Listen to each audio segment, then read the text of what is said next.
Hey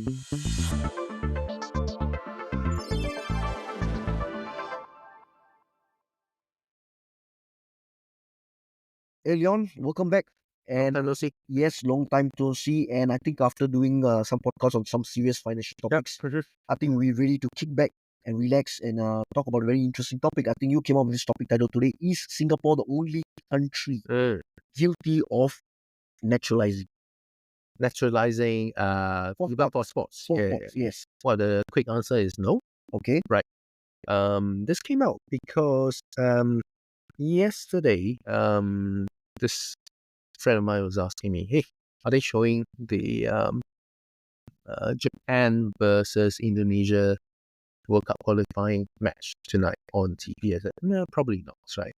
Then I went to do a bit of research here and there, and apparently Indonesia have got 10 players who they've naturalized of Dutch heritage. Right. Well, the Dutch have got history in Indonesia anyway. Right. So they've got a Japanese coach, or maybe they should appoint Eric Ten Hag, so he's fully Dutch, right? And they've got 10 players from, um, people of some Dutch heritage. Sure. So they've done it. And we also saw in an article, Malaysia have got 14 naturalized players. Yes. Right. Yes. So that suggests we are not the only ones. And our history with naturalized players actually go back quite a long way. Oh, Yeah, okay. right. You still remember how Yes. far it goes back? Well, it was 20 years ago. We had players like Shi Jiayi from China, Mustafik Faruddin, who sounds quite local. Yes, He's yes, actually yes. from, I think it was Bosnia, right? Okay. Itimi Dixon, Agu Kashmir, quite a few others, right? And even if you look at the team now, we've got players of mixed heritage, Right. right? Right. And now, of course, like we've got the Fundy boys, well, of mixed heritage anyway, but they're not natural. Yeah, you wouldn't call them Yeah, naturalized. correct. Yeah. And it's a very interesting look to the team. They're Yes. not exactly representative of the general population. Yeah. Singapore and everything else. Yeah. Yeah. Yes. But it doesn't just extend to football, right? We see with other sports. Table tennis is one. Yes. You can watch something like Australia versus Austria. You doubles table tennis match, and you'll be wondering who are the Australians and who are the Austrian. Yep. Or the yellow skin and the dark colored hair. It happens in rugby. Like, for example, Japan, they've got a lot of expats in the team. I think the rules for rugby are a lot looser. I think they don't have to give up citizenship. Okay. They just need to have resided there for 3 years and you can play for your host country. Right. Yeah. Right. Whereas like for football is a bit stricter. You've got to give out your passport, your citizenship. Yeah. Yeah. And you got to have to stay in the country you're going to represent for a few years before you can actually play. Yeah. So the whole naturalizing process comes that you come in the country because of your talent and everything else, and we need to use your talent and everything else. Yeah. You stay in the country and work for a few years, whatever it is, right? You have to give up your passport during that period of time before I give you a passport, or does it happen immediately once? It's not so easy. Although the I think it was Singapore government recently also said they want to sort of like fast track some of these applications because obviously, an athlete's life is quite short. You can't have that person wait around for 5 years. You're going to take away the prime years, right? Yes. So they're going to be able to hopefully short circuit some of the process, right? Making sure, obviously the person is of good character, blah, blah, blah, can contribute to the team. Sure. Right. So again, with naturalization, there's a proactive approach, and that is what I call is a more neutral approach.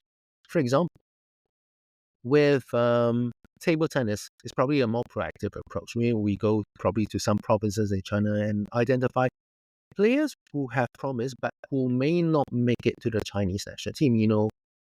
Everybody in China is a table tennis player. And everyone in Malaysia is a badminton player. Yeah, correct. Yeah, we'll get to badminton. And then we'll say, okay, this person, we'll bring them here, with the hope that he or she can ultimately represent Singapore. Because it's a win-win situation. First of all, that person may not be good enough to play for China because table tennis in China is very competitive, right? So we're going to be able to bring that person here. That person can develop and play for us. We have a shot at winning some medals. with badminton, our top ranked player, Loh Kian Yew, used to be from Malaysia. He was born in Malaysia, Right. born in Penang. So he's come over here, help us. He's won a world championship. Right. Again, football is a bit complicated in the sense, but we have got like a few players here, like for example, got a player here called Nakamura who came with Albirex Jakarta, play in the SPL S League, and then who's currently getting, the passport and to be able to play for Singapore. Yeah. Right. Yeah. So he stayed here for quite a few years with Albirex Jakarta. Right. Yeah. So it's interesting. So I mean, obviously we talk about naturalizing as not just happening in Singapore. Yeah. It happens in a lot of other countries Correct. and everything else, Yeah. right? We talked Yeah. about Japan. I mean, we even I think in a way on a side conversation we even talked about Netherlands, right? Where there's a cross between you having people from is it the Swedish going over to the Netherlands naturalized, or is it going the other way around? Well, I mean, I'm not sure about the Netherlands situation, but if you look at Germany, they've got people from Turkey going over. Yes, yes. The best example is the footballer Özil, of Turkish origin, but playing for Germany. Yeah. And some is used a bit politically, we had this incident where Angela Merkel goes in the dressing room, had a chat with Özil. It was like right. But the other part of naturalizing is I mean, I'm going to come back to the motivation of Singapore naturalizing everything else. But you spurred my thinking in a different direction. Okay, there's also this naturalizing, especially in Europe, where people actually carry more than one passport. Yeah, correct. Right. Yeah. So when it comes to a point when you're going to choose a team that they represent, they get calls from two teams, right? Yeah. So you might get called from France, or you might get calls from from Senegal, which is a country you represent, or Guyana or whatever country and everything else, and you get to choose which country you go to. Correct. But then you have to give up the other passport, or you still can hold on to the other passport, right? Do they have to? They don't have to give up. They don't have to. They don't because they still go back to their own country and everything else. Would you consider that naturalizing? That's not really naturalizing per se, right? Naturalizing, I think it's more. Look, like for example, us. The way we do it, I think that's called naturalizing. Okay, that person has got what comes over. We ask that person to play for us, even though that person isn't born yet. Yes. But with the case you just described, say for example, this person which is a French-speaking country of, let's say, Cameroon descent. He was born in France. Yes. Right. That is not naturalized. Yeah. Because he would be entitled to play for France anyway. Correct. Right? Yeah, correct. So it's a question of him choosing to play for France or his country of heritage. Yes. Cameroon. Yes. And some people may decide, I want to play for a national team, but I don't think I'm good enough for France. They've got so many good players, so I want to represent Cameroon. Yeah, and I think this is very common in European countries because of the past. Yeah, of the past of colonial past and everything else, and that's what exists for them and everything else. So going back to Singapore, right? What was the motivation for Singapore to take the naturalization path? So first thing first, it's a quick fix. Oh, is it? Yeah, it's a quick fix, right? And I mean, I think look, we cannot be good at everything, right? We want to be the best in terms of aviation. We want to have the best schools. We want to have the best, but we cannot be good at everything. No country can be, not even the bigger countries, right? Like, for example, China wants to be good at football as well, but are they? No, they don't. No, they don't. Exactly. Yeah. But we, all the more so because of our restriction because of the size of population, blah blah blah, we have to pick and choose. Sure, but I think I was getting back to what started this. I think it started from the ambition, right? That whole thing about the go to 2010, right? So you had a timeline. You get to the timeline. Yeah, correct. So we got a timeline. I think that was mooted just after France had won the World Cup. Oh, was that okay? You still remember it? Good. Yeah, we still remember. With a team that didn't look entirely French. Yes. So can we also participate in a World Cup with a team that doesn't look entirely Singaporean? Right. Yeah. So I think that was the thing. But there's a difference because the African players who played for France They were born in Africa. They would be in. They were born in France. They would be French anyway. Yes. Right. Yes. They were Yes. not naturalized. Right? Yes. They were born in France. They speak French. They could sing the French national anthem, Le Marseillaise. Right. Impressive. Yeah. Impressive. Yeah. Yeah. So they are French through and through. Other than obviously the way they look. Yeah. Sure. So Goal 2010 was a start. Yeah. And it's for us to get into the. Yeah. Was it the World Cup or was it the Olympics? World Cup. Was, Yeah. was it By the way, just to join and participate in the World Cup, not to win the World Cup. Oh, of course, there's a difference. Obviously, right now we have a different goal. Yep. It's called 2034, is it? Yeah. Unleash the Raw. And it's also the World Cup. So it's all very football focused. Do we have an Olympic goal? I mean, yeah, we do have an Olympic goal, which is a win and gold medal, which we did. ultimately did through Joseph Schooling, which is why we had a $1 million carrot. Yes, right. yes. Right. So we can do it. We can do it ourselves, right? We can do it well, but it was very, very difficult. Look, Joseph Schooling, in a way, was an anomaly. If his parents had not been able to put him through the years of training in the US, right, would he have been able to do so in our school system? The easy answer is no. The easy answer, because our school system, as strong as they are academically, the schools didn't really have a sporting culture. Right. Yeah, unless you go in the US and compete, you have all the intercollegiate competition. Yes. Right. Yes. Good academically, and they also allow space for sports. Right. You know of like people qualifying for college because they're 2.5 meters tall. They can shoot from downtown and basketball court and what. Yeah. I mean, we've got recent success in what was it called?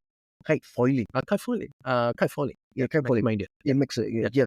So we are getting some of these successes, and I do see the. I mean, okay, obviously the tangible is getting the medals, right? Yeah. There's a tangible everything else. But I think what people need to understand is you need to change the ecosystem. Yeah, right? correct. You need to change the landscape and everything else. Yeah. And I think we might have underestimated the challenge, right?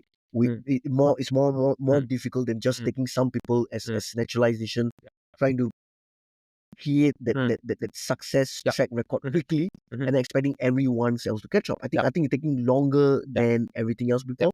But I do see a lot more energy with the younger kids, the younger ones, the ones coming up. And it could be due to a lot of factors, right? It's something you got someone to look up to, the government coming in and articulating clear goals. There's a lot of infrastructure right now, high quality infrastructure, everything else. There's a lot of provisions, a lot of do things, and also the support of parents. People certainly very important. People have opened up the minds and everything else, and they say, no, it's good. Go have fun, do your best, and everything else. You don't have to be a doctor. You don't have to be an engineer. You don't have to climb up the corporate ladder and everything else. Go, do what you can for the nation. So I want to go back to the point. Like, if Joseph Schooling's parents had not been so supportive, he would never have won a gold medal. I agree. I mean, let's not. I mean. So again, so do you think this thing that Singapore naturalizing? Okay, so we have talked about. Singapore is not the only country naturalizing. Of course, certain kind. There's no one formula, right? Yeah, there's no one formula. Look, what I'm saying is, countries bigger than us have embarked on naturalization. Right. Again, we've got to recognize our limitations. Yes, people say, but Iceland could qualify for the World Cup. Yeah. Look, we're not Iceland, right? Yeah. We are also trying to be very productive economically. We focus a lot on academic. Yes, and fish that and fish from the academic is way much more difficult than I think it is. We don't have a sports culture. Right. Sports for us is almost like it's a hobby, it's a pastime, right? Yeah. Like it's a good to have. It's a good to have. In the last Olympics, I think Netherlands did very, very well. Are you talking about the long distance running? No, in general, they won a lot of gold medals. Right. Look, the Netherlands are not a big country. Right. But the fact that they won a lot of gold medals make you think, oh, how could they do it? But as they say, they've got a sports culture. Everybody is into sport, right? Yes. But we don't have that, and we probably never will. Yeah, but it's also the culture to say that go live your life. You don't really have to put yourself into this square or anything else. Yes. So we almost only have like one path Yes. success. Yeah. Like we've for so many years defined that half the success is to do your O's, to do your A's, get a good degree, good job, work for MSc. So it's a way much more tougher to change this. I've underestimated that and everything else. It's not a flick of a button for you to switch on and switch off and everything else. So I gather more or less that you actually think the way Singapore have been naturalized, of course, there's a lot of dollars spent and everything else, taxpayers' money, everything else. So you are all for it. You are all for it, and you okay. Even though we might not have hit our goals, we might not have got all the things, everything, but you think for it, the track we are on is right on. It may not be a guarantee to success, but if we don't do it, we'll be left behind even more. Because we have ambitions, right? Yeah, we have ambitions. We have stated we have ambitions, everything else. Okay. Okay. And I think that helps in the diversity of a lot of things, right? And I think we need to have those challenges. We need to make Singapore an exciting place. Correct. We need to be open. And this is a place where the government and the country say, let's spend some money and everything else, right? I mean, we're going to end this with a certain fact that you've actually found about Malaysia, right? 14 naturalized players, right? Yeah, I mean, I would have never guessed it, right? So what Leon is saying is that that Malaysia has 40 naturalized players, helping them qualify for Asian Cup. And I bet no one would have guessed that, right? No, again, Malaysia has got a football culture. They were sort of like a powerhouse back in the 70s, maybe 60s, right? Yeah. And so even they have embarked on that route. Yes. Look, when we had a lot of players from PRC representing our table tennis scene, a lot of people said, but they're not Singaporeans, blah, blah. But look, everybody else is doing it. Yeah, exactly. And with that note, and with the next blink of eye, have a good one. Okay, cheers.